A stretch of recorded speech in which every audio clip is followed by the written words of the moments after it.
let's talk about Fenty Beauty also, because Fenty reads on a completely different equation.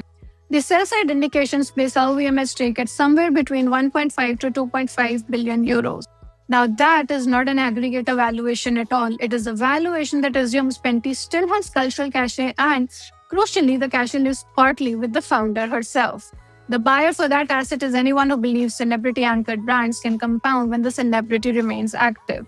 The buyer is not a licensing platform. It's more like a strategic beauty operator, possibly with the founder remaining as creative principal.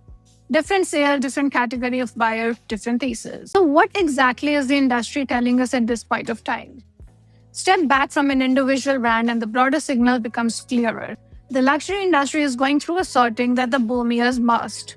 Heritage houses with unbroken pricing power continue to compound. Top-tier brands with intact cultural cachet will be fine. Below that line, in the contemporary and aspirational tiers, the ground is moving. Customers in that particular segment are squeezed, and the price increases that flowed through during the boom years are now hitting elasticity walls. And the operators who can rescue the brands at that particular tier, meaning the operators with patience, with capital and creative depth to invest through a multi-year reset, are increasingly unwilling to underwrite the work.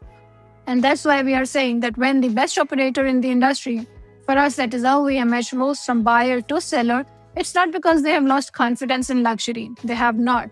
They are reinforcing the houses that still earn the right to be called luxury and shedding the ones that no longer do. The portfolio is being concentrated upwards, not downwards. The Armani minority stake conversation, the continued investment in LV and Dior, and the willingness to buy back stock with conviction all sit on the same side of the ledger as the disposals.